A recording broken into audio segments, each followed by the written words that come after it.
우리가 싸워서 이길 때 하나님 우리를 축복하실 줄로 믿습니다. 예수를 믿어도 믿으려면 확실히 믿고 아니려면 말아야 돼요. 어설프게 예수 믿으면서 천국 간다고 생각했다가 그날에 가서 하나님 앞에 책망을 받게 된다면 우리는 비참한 결과를 초래할 수도 있다는 겁니다. 그래서 우리가 이 마지막 때 악의 영들이 판치고 유혹의 영과 미혹의 영과 더러운 영들이 지금 온갖 판치고 다니면서 예수 그리스도를 믿고 신앙을 지키려고 하는 자들을 사단은 계속해서 공격하게 돼 있다는 겁니다. 그 공격에 우리는 무방비로 그냥 있다가는 그냥 쓰러질 수밖에 없다는 거예요. 그래서 우리가 이 마지막 때에 어떻게 신앙을 지켜야 하느냐, 이것은 우리 믿는 자가 모두가 공통으로 우리가 이것을 행해야 될 줄로 믿습니다. 너희는 요한계시록을 통해서 차든지 덮든지 하라.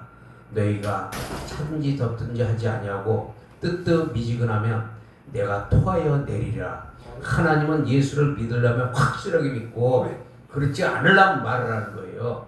이것도 아니고 저것도 아닌 그런 신앙을 통해서 하나님의 영광을 가리지 말라는 거예요. 자, 다니엘서 12장 4절에 보면 많은 사람들이 빨리 왕래하며 지식이 더하리라. 그래서 마지막 때에는 모든 것이 빨라져요.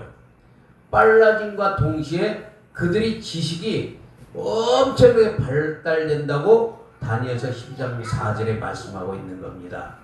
그래서 요즘 보면은 인터넷과 AI, 초첨단 반도체, 컴퓨터, 그걸 통해서 많은 사람들이 지식이 막 그냥 하루가 다르게 팍팍팍팍. 그러니까 요즘에는 정보사회라고 하잖아요. 정보사회. 얼마나 빠른지 몰라요. 그런데 나온 3장 3절에 보면은 마지막 때에 죽은 자에 걸려서 산자가 넘어진다는 겁니다. 죽은 자에 걸려서 산자가 넘어진다. 믿음 있는 자들이 믿음 없는 자들에 의해서 다 쓰러질 수밖에 없다는 거예요. 그래서 그 믿음을 지키기 위해서 우리는 철저하게 그 하나님을 믿고 의지하면서 따라갈 수밖에 없다는 거예요. 우리가 이 지식이 발달하면 발달할수록 하나님을 아는 지식은 더 빈곤해져요. 그러니까 모든 것이 지식은 빨라지는데 하나님을 알려고 하는 지식들은 자꾸 빈곤해지니까 자꾸 배고파지는 거예요. 그렇기 때문에 호세아 4장 6절에 보니까 내 백성이 지식이 없어서 망한다는 겁니다. 네. 왜? 하나님을 아는 지식이 없어요. 그런데 세계 정보 사회 이런 모든 지식은 진짜 기가 막히게 지금 변해가고 있는데 하나님을 아는 그런 지식이 없기 때문에 아모스 8장 10절을 통해서 말씀하고 있습니다. 뭐라고 말씀하세요? 내가 말세에 기근을 내린다는 거예요. 어떻게? 이 기근은 너희가 양식이 없어 주림이 아니요 또 물이 없어서 가라는 게 아니라 하나님의 말씀이 없기 때문에 말씀의 고갈이 온다는 거예요. 근데 오늘날 얼마나 말씀들이 막 넘쳐 흐르고 있어요 지금. 그러나 그 말씀들이 흘러 넘치고 있지만 하나님을 아는 지식의 말씀은 극히 없다는 거예요. 모두가 다 자기 자랑이고 자기 의지. 그러나 하나님을 아는 지식이 우리는 자꾸 쌓아져야 돼요. 그래서 지금 시대를 보면은 창세기 때와 비슷하다는 거예요. 창세기처럼. 창세기 4장 5절에 어떻게 됐어요? 가인을 통해서 분노의 영이 그 아벨을 쳐 죽였듯이 지금도 분노의 영들이 활발하게 활동하고 있다는 거예요. 그래서 분노의 영들을 통해서 서로가 분노해서 죽이고 괜히 길 가는 사람들 이유 없이 그냥 뜯으러 패고 칼로 찌르고 또 층간소음으로 인해서 위층 아래층이 싸움에서 죽이고 이런 엄청난 분노의 영들, 이런 분노의 영들이 판축하면서 사람과 사람 사이를 계속 갈라놓고 있다는 거예요. 심지어 죽이기까지 하면서. 그래서 이것이 바로 이러한 때가 이 마지막이 다가왔다는 걸 우리는 알아야 돼요. 창세기 11장 1절을 통하면 우리가 보게 되면 온 땅의 언어가 하나요. 또 말이 하나였더라 말씀하고 있는데 그 창세기 때 언어가 하나였던 것처럼 지금도 오늘날 언어가 하나로 변해가고 있다는 걸 우리가 깨달아야 돼요. 무슨 말이냐? 이 핸드폰 하나로 우리가 세계 어떤 사람들하고도 이제는 마음 놓고 통화할 수가 있어요. AI를 통해서 통화하면서 옆에 동시 통역을 딱 치면은 그것이 번역이 돼서 나온단 말이에요. 이게 뭐예요? 이제는 언어가 하나가 된다는 거예요. 언어가. 이 무서운 얘기입니다.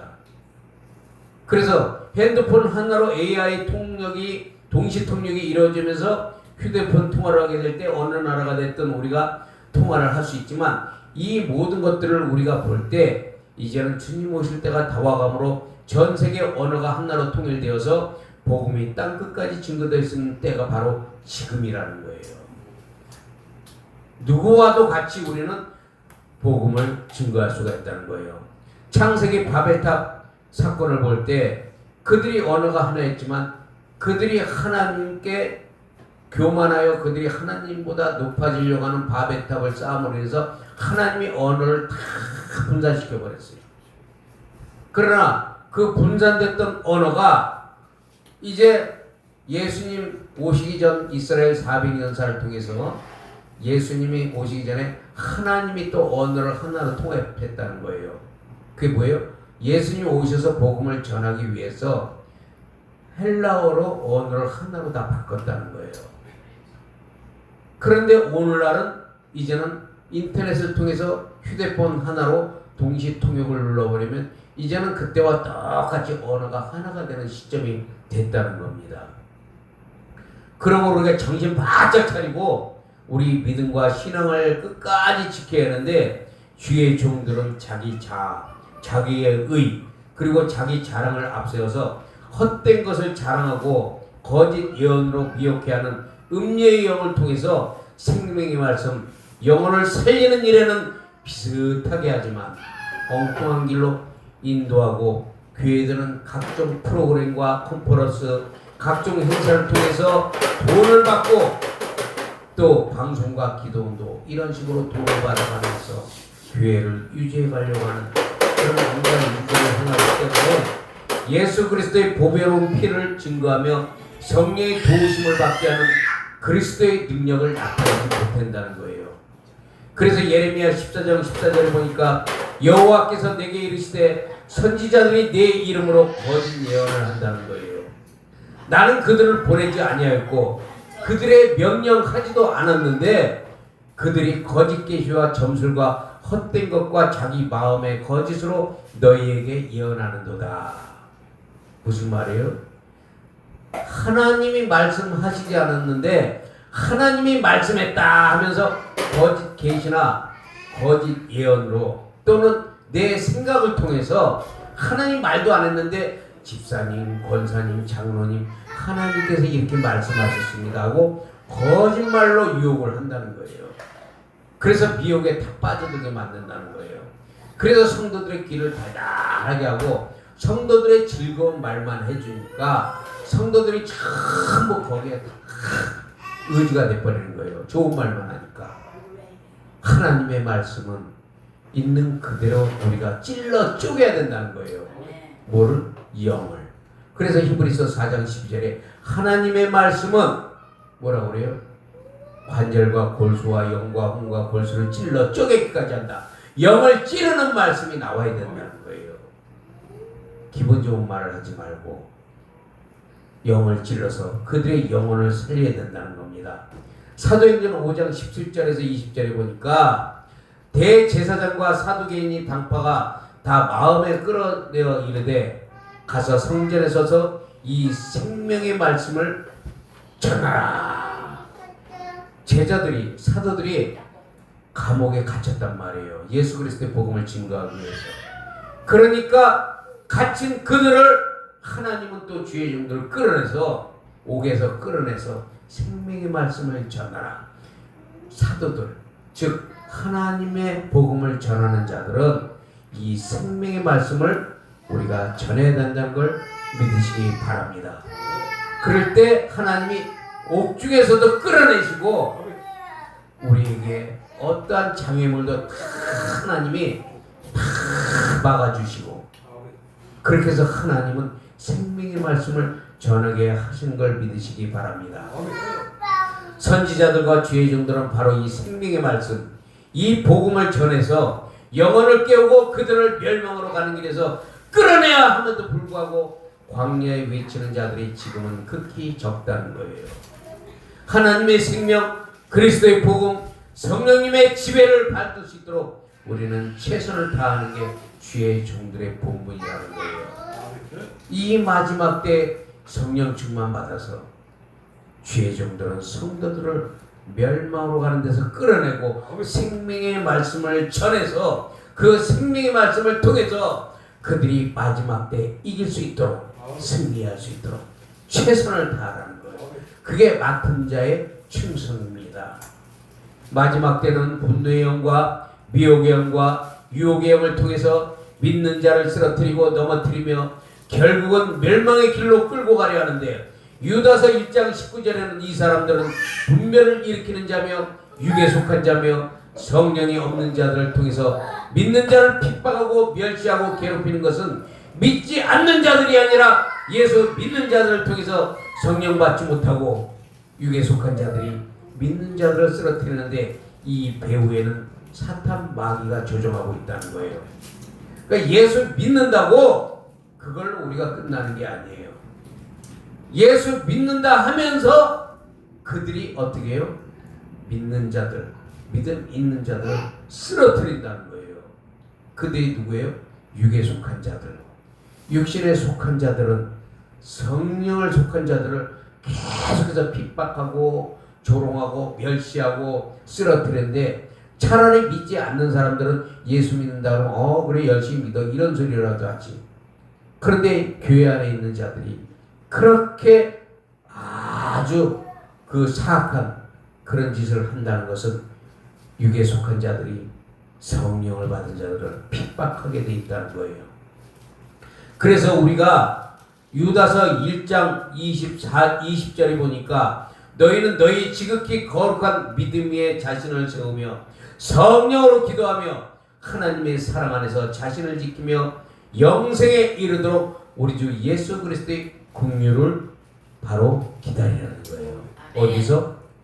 자신을 세우고 어디다가?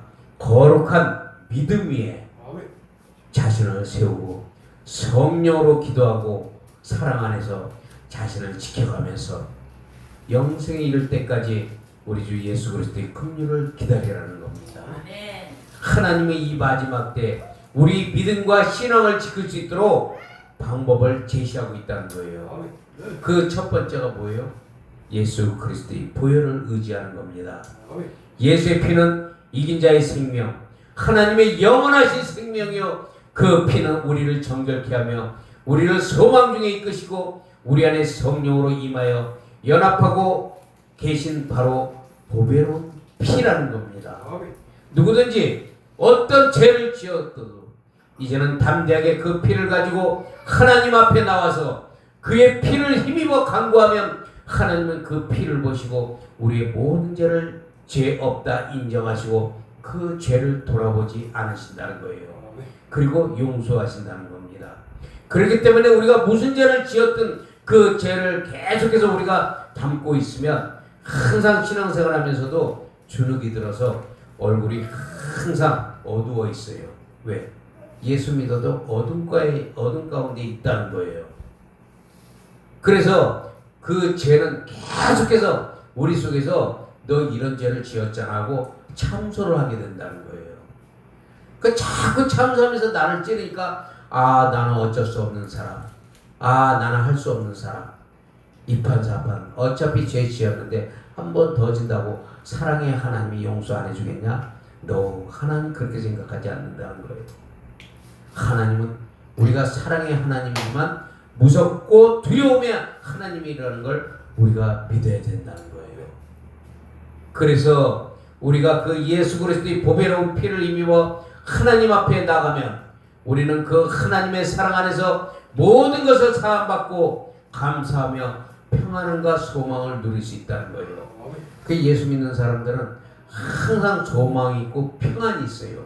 왜? 그분의 피가 우리 속에서 흐르고 있기 때문에 그분의 피는 이긴 자의 생명의 피요 영원한 생명의 피라는 겁니다. 그 피가 우리 몸 안에서 우리를 계속 주장하고 있어요. 그걸 믿어야 된다는 겁니다. 그걸 믿지 않으면 안 돼요.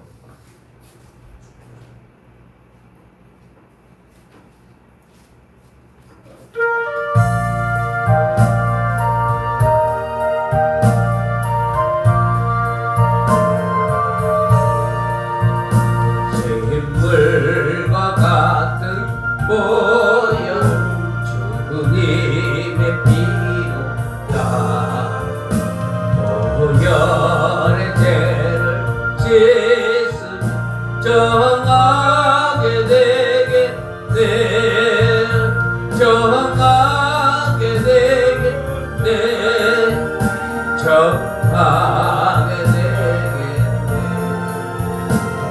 보혈의 죄를 씻음 정하게 되겠네. 저도적 베개 하고서 보혈에 씻었네.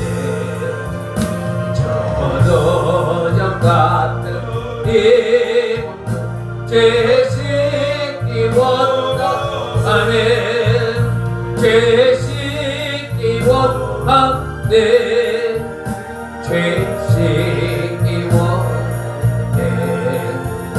저도적 같은 이 몸도 죄 씻기 원하네.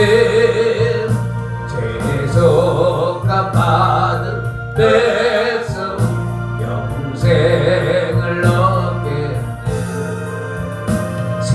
샘솟던 다른 비건새 한없이 거두나. 한없이 거두나. 한없이 거두나. 샘솟던 다른 비건새 한없이 거두나. 날 적게 하신 비문이 그 사람 하루에 살 동안 만난 사람 늘 찬송하게 아멘. 늘 찬송하게 네. 늘 찬송하게 네. 살 동안 만난 사람을 늘 찬송하게 돼. 이곳에 전국 올라가 더 좋은 노래로 날 구속하신 은혜를 늘 찬송하게 아멘. 늘 찬송하게 네. 늘 찬송하게 네. 날 구속하신 은혜를 늘 찬송하게 네. 아멘. 이 피를 의지할 때 우리는 죄의 근래를 벗어나 자유함으로 이제는 믿음으로 우리가 살 수 있기 때문이라는 거예요. 예수의 피는 죄에서 해방시키며 저주에서 축복으로 죽음에서 영생으로 질병에서 나음으로 우리를 믿음으로 이길 수 있게 하는 하나님의 능력이요 권세라는 것입니다. 아멘. 그러므로 이 피를 의지하며 하나님 앞에 담대하게 간구하시기를 축원합니다. 아멘. 이사야서 53장 5절에는 그가 찔림은 우리의 허물 때문이요 그가 상함은 우리의 죄악을 임함이라. 그가 징계를 받음으로 우리가 평안을 누리고 그가 채찍에 맞음으로 우리는 나음을 받았도다. 그의 찔림도 피를 흘려주셨고 그분이 가시 멸관을 쓰실 때도 그분은 머리에서 피를 흘렸으며 그가 채찍에 맞을 때도 그분은 등에 피를 흘리셨고 그분이 십자가에서도 피를 흘리셨던 것은 피 이 그리스도의 피를 통해서 하나님의 사랑을 우리에게 보이시고 우리를 살리셨다는 사실을 믿으시기를 축원합니다. 두 번째는 하나님께서 우리에게 어떻게 말씀하시냐. 바로 우리가 아까 말씀드린 것처럼 하나님의 지혜와 계시형을 구하서 하나님의 지혜와 계시로 이 마지막 때에 우리의 신앙을 지킬 수가 있다는 거예요. 아까 얘기한 대로 하나님은 내 백성이 지식이 없어서 망한다고 말씀하고 있는데 아모스 8장 11절에도 보라 날이 이를지라 내가 기근을 땅에 보내리니 양식이 없어 주림이 아니며 물이 없어 가람이 아니요 여호와의 말씀을 듣지 못한 그런 때라고 말씀하고 있어요. 그러므로 에베소서 1장 17절에 사도 바울은 우리 주 예수 그리스도의 영 하나님의 영광의 아버지께서 지혜와 계시형을 너희에게 주사 하나님을 알게 하시고 지혜와 계시형을 받아야 하나님을 알게 된다는 겁니다.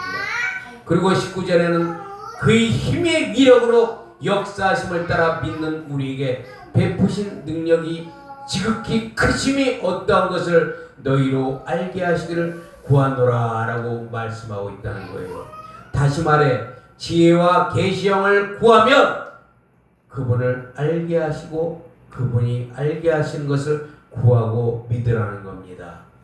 그 힘의 역사, 그 힘의 위력으로 역사하심을 따라 우리는 그분을 믿고 그가 우리에게 베푸시는 능력이 얼마나 큰지를 우리가 알 수 있다는 것을 지혜와 계시형을 통해서 알 수가 있다는 거예요. 그래서 우리는 지혜와 계시형을 구해야 돼요. 왜? 이 마지막 때 온갖 인터넷과 방송을 통해서 거짓 말씀들이 판을 치고 있는데 그 말씀들을 우리가 분별하려면 하나님의 지혜와 계시형을 받아야 우리가 그것들을 분별해 나가면서 믿음을 지킬 수가 있다는 거예요. 그러나 이것을 알지 못하면 이것이 맞는 것 같고 저것이 맞는 것 같고 그냥 말하는 게 다 맞는 것 같으니까 그쪽으로 확 몰려가고 저쪽으로 확 몰려가고 그러나 그들의 삶에 있어서 그들은 절대로 변화가 없다는 사실이에요.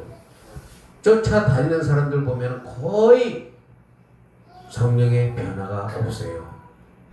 그러면서 맨날 남 비판하고 정죄하고 싸우고 모임은 은혜의 말씀에 아니라 남 흉이나 보고 있고 비방하고 이게 뭐예요? 그래서 우리는 온전한 하나님의 사람이 되려면 하나님을 알아야 되는데 하나님을 알려면 지혜와 계시형을 구해서 그래서 그 하나님을 알게 하실 때 우리는 그 하나님이 어떤 능력으로 역사하는가까지도 하나님이 알게 하신다는 거예요. 그러니까 하나님 뭐라 그래요? 내가 하려는 일을 아브라함에게 숨기겠느냐?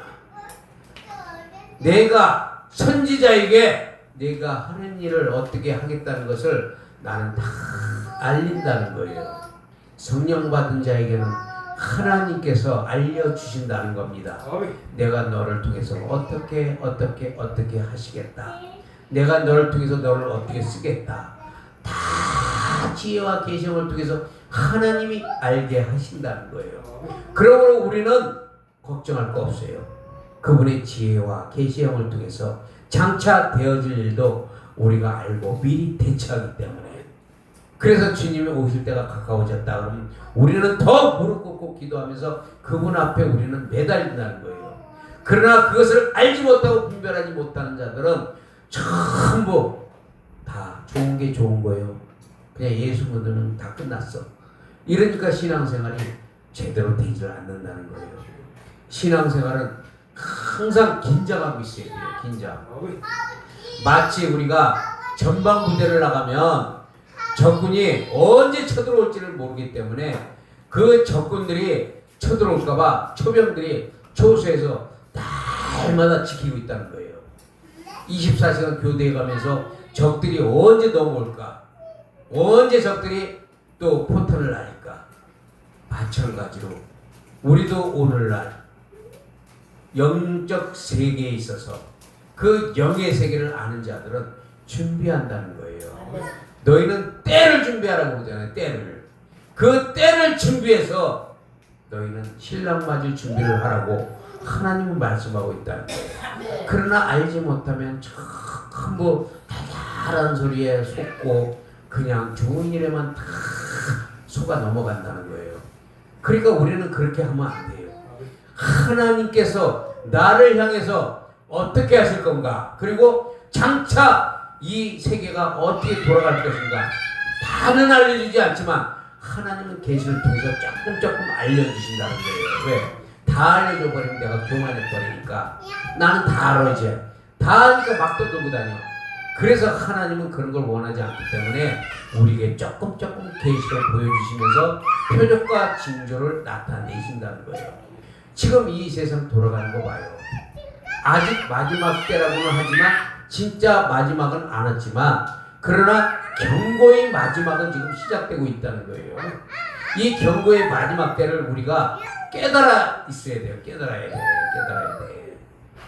그래서 우리가 이런 것들을 알고 하나님의 지혜와 계시형을 우리가 받아서 구하고, 그러면 누가복음 11장 13절에 하물며 너희 하늘 아버지께서 구하는 자에게 성령을 주시지 않겠느냐. 하나님은 우리가 구하는 것을 준다는 거예요.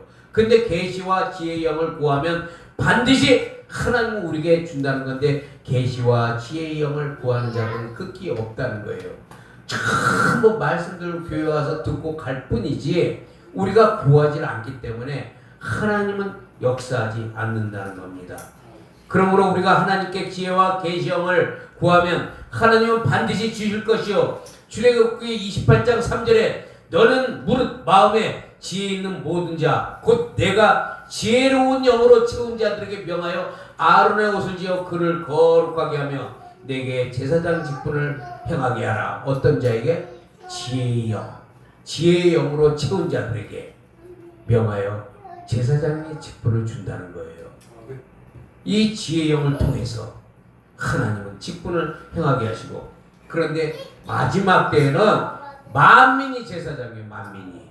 그러므로 모든 자들이 이 지혜와 계시형을 받아서 바로 이 하나님이 주신 그 사명과 역할을 감당할 수 있도록 우리가 기도해야 된다는 겁니다. 그래서 출애굽기 35장 31절에 보니까 하나님의 영을 그에게 충만하게 하여 지혜와 총명과 지식으로 여러 가지 일을 하게 한다는 거예요. 그러니까 그 성령을 충만하게 하면 지혜와 총명과 또 지식으로 우리에게 여러 가지 일들을 하나님이 하게 만들어요. 그래서 신명기 34장 9절에 보니까 모세와 눈의 아들 여호수아에게 안수하였으므로 그에게 지혜의 영이 충만하니 이스라엘 자손이 여호와께서 모세에게 명하신 대로 여호수아의 말을 순종하였더라. 지혜와 계시의 영이 있는 자들의 말씀에는 모든 자들이 다 순종하게 돼 있어요. 하나님의 영, 계시와 지혜의 영이 있는 자들에게 사람들은 무릎 꿇게 돼 있다는 거예요. 아멘. 왜? 하나님의 영이, 지혜의 영이 충만하니까 안 들을 수가 없는 거예요. 모두가 순종하고 복종할 수 있는 그 능력을 지금 말씀하고 있는 겁니다. 그래서 이 지혜와 계시형이 딱 임하니까 이방나라 스바의 여왕이 열왕기상 16장 6절을 통해서 딱 솔로몬을 찾아오잖아요. 와서 하는 말이, 내가 내 나라에서 당신의 행위와 당신의 지혜에 대하여 들은 소문이 사실이로다 하며 이방 나라에서도 소문을 듣고 찾아왔다는 거예요. 야, 저 사람이 지혜와 계시형이 그냥 막 넘쳐 흐르니까 사방에서 듣고 온다는 거예요. 사방에서.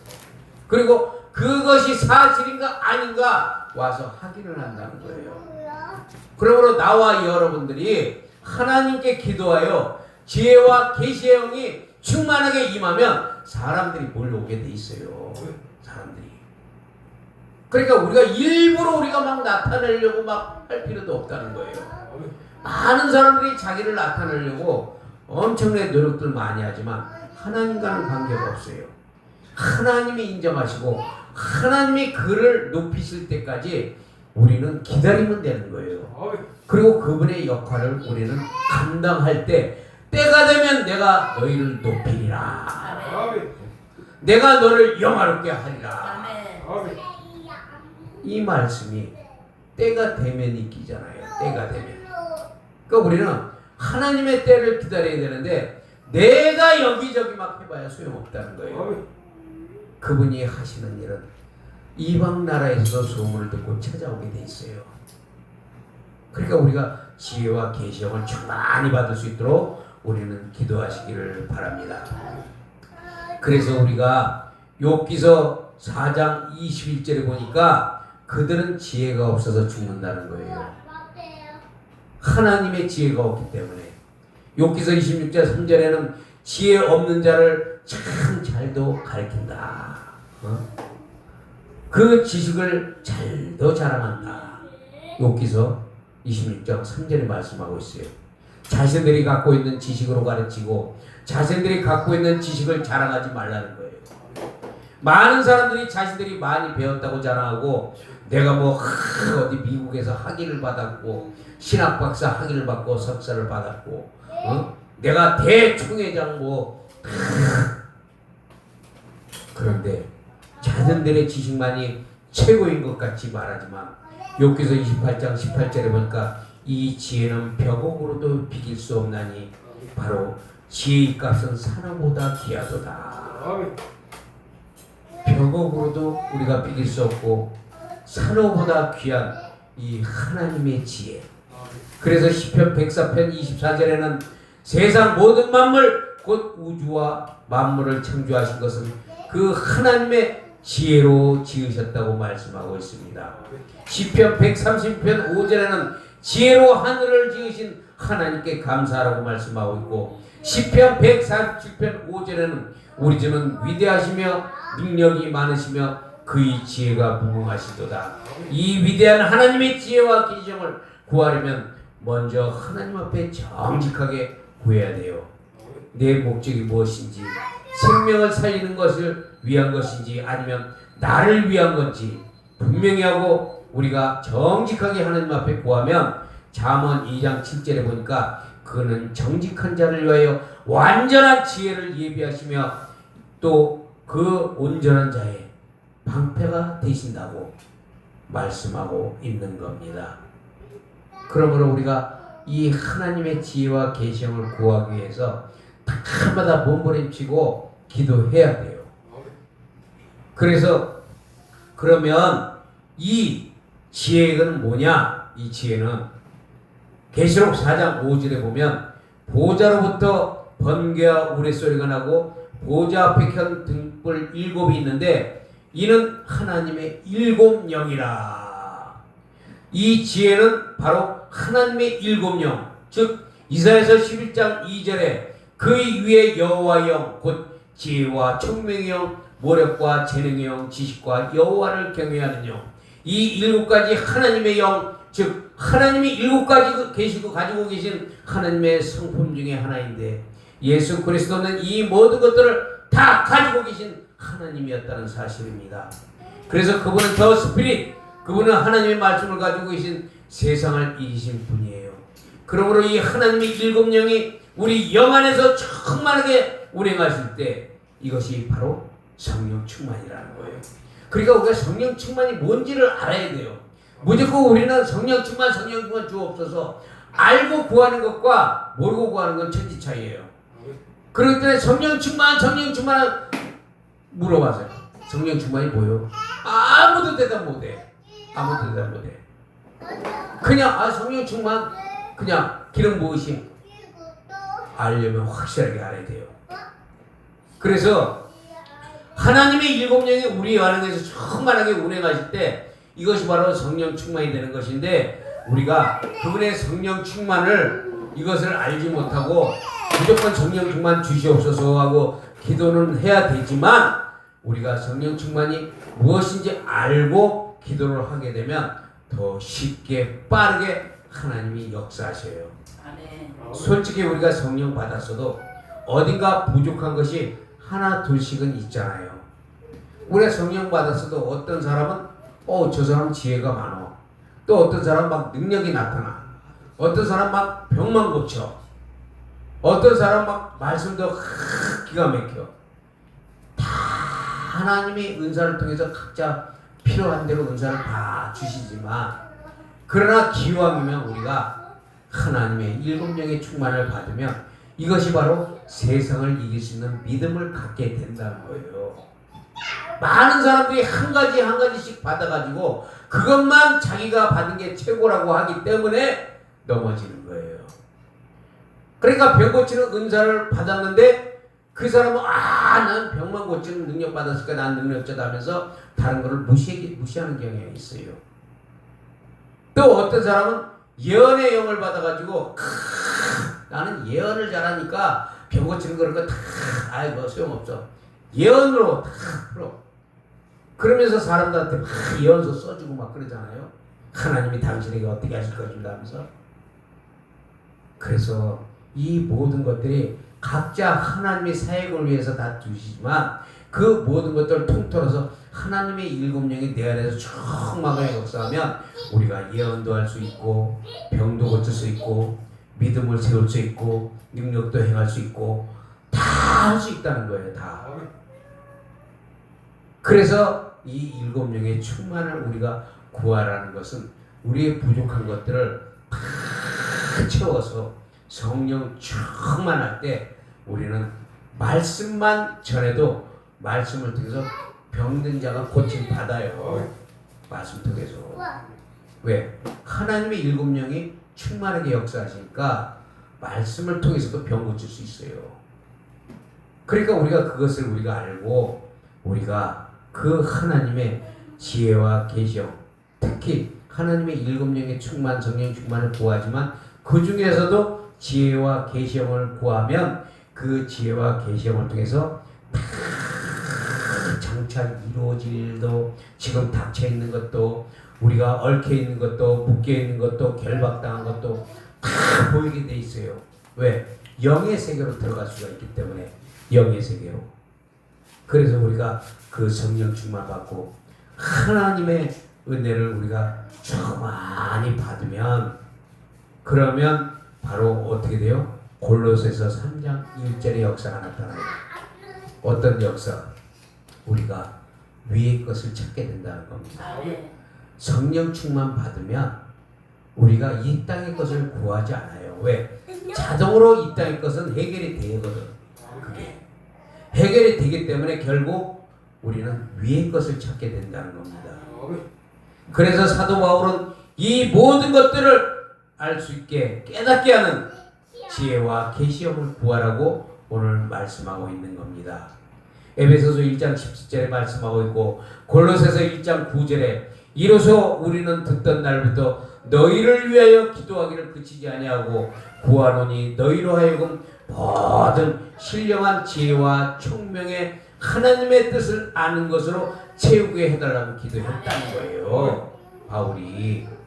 왜? 지혜와 총명의 하나님의 뜻을 아는 것으로 채우게 하는 것은 바로 성령 충만, 하나님의 7영의 충만을 통해서 하나님이 알게 해달라고 우리가 기도하는 것입니다. 이 성령 충만만이 요한일서 5장 4절에 하나님께로부터 났고 하나님께로부터 난 자마다 세상을 이기게 돼 있는데 이 세상을 이기는 승리는 우리의 믿음이라고 말씀하는 것은 세상을 이기는 믿음은 오직 성령 충만밖에 없어요. 아멘. 성령 충만하지 못하고 세상을 이긴다? 전부 거짓말이에요. 아멘. 그래서 우리는 성령 받았어도 때로는 성령 받았지만 저부터도 어떨 때는 나태해질 때 있고 게을러질 때 있고 또 절망할 때도 있고 실망할 때도 있다는 거예요. 그때 사단은 치고 들어온단 말이에요. 그때. 그렇기 때문에 우리는 기회를 주지 말라는 거예요. 그래서 날마다 성령 충만을 위해서 우리가 기도를 하는 거예요. 수시로. 아주 그냥 계속 순간순간마다. 그럴 때 바로 세상을 이기는 믿음을 우리가 갖게 되고 우리가 이길 수가 있다는 겁니다. 그러므로 우리는 이 성령 충만이 하나님의 7영, 하나님이 7가지 가지고 계신 성품이 계속해서 우리에게 계속 기름 부으심으로 성령 충만이 이어진다는 것을 믿고 특별히 하나님의 계시형, 지혜와 총명의 영으로 하나님을 알게 하시는 그분의 영을 구하면서 사모할 때 이 마지막 때 그분의 도우심으로 세상을 이겨나가길 예수 이름으로 축원합니다. 아멘. 시편 42편 1절에서 5절에 보니까 다윗이 여러 사람들에게 조롱과 멸시와 비방으로 인해 눈물을 흘렸고 그들을 먹이고 기뻐했고 감사했던 모든 것들이 모든 어려운 것들이 바로 상황과 낭망으로 인해 자신을 불안케 했어도 스스로 다윗은 자신을 하나님께 소망을 두라 그가 나타나 도우심으로 말미암아 내가 여전히 찬송하리라고 고백한 것은 다윗은 끝까지 그분을 신뢰하고 믿었으며 도우신다는 믿음을 갖고 찬송했다는 거예요. 아멘. 때로는 우리가 조롱과 멸시와 비방으로 인해서 내가 저 사람한테 참 잘해줬어. 내가 없는 것까지 내가 저 사람한테 다 그냥 막 해결해주고 그 사람을 위해서 내가 엄청 노력했는데도 불구하고 때로는 그 사람이 나를 향해서 핍박과 조롱과 멸시를 할 때가 있다는 거예요. 그럴 때마다 다윗은 눈물을 흘렸다는 거예요. 그러면서 하나님께 소망을 뒀다는 거예요. 우리도 마찬가지예요. 우리도 내가 누구에게 다 잘해줬어도 그것은 하나님을 위해서 해준 거기 때문에 그 사람이 나에게 별 멸시를 다 줘도 우리는 그 멸시를 참고 우리가 견디면서 우리가 기도하며 하나님께 소망을 두며 그분은 우리를 통해서 역사하시고 우리를 이끌어 가신 줄 믿습니다. 그러므로 나와 여러분들이 아무리 어렵고 힘든 가운데 조롱과 멸시와 핍박과 비방과 손가락질을 당한다 할지라도 결코 그분이 나와 함께하고 나와 여러분들을 도우시는 하나님이심을 믿고 끝까지 그분을 찬양하며 낙심하지 말고 다시 일어서기를 축원합니다. 마지막으로 우리가 그 사무엘하 16장 보면은 다윗이 압살롬의 반란을 통해서 아들이 반란을 통해서 그 다윗이 눈물을 흘리면서 맨발로 그냥 도망가게 된 적이 있어요. 그 맨발로 도망가면서 눈물을 흘릴 때 다윗이 어떻게 했어요? 기드론가를 맨발로 울면서 가는데 그때 그 시므온이란 그 자가 나타나서 사울의 친족인 시므온이 나타나서 다윗을 돌로 던지면서 다윗을 계속 저주했어요. 그러니까 그 옆에 있던 아비새가 어떻게 해요? 아비새가 왕이여 내가 저를 가서 죽이리까 하고 다윗에게 아비새가 말을 하고 있어요. 그럴 때 다윗이 하는 말이 기가 막혀요. 뭐라고 말한 줄 알아요? 다윗이 저가 나를 저주하는 까닭은 여호와께서 저를 통해서 나를 저주하게 했다. 이게 뭐예요? 하나님이 시므온을 통해서 나를 저주하게 했다. 그것까지도 다윗은 감수했다는 거예요. 그게 뭐예요? 하나님을 인정했다는 거예요. 하나님을 존중했다는 거예요. 그러므로 우리 모두가 그 하나님의 은혜 가운데서 우리가 그분을 통해서 그분께 소망을 두고 그분을 따라가시기를 예수 그리스도의 이름으로 축원합니다.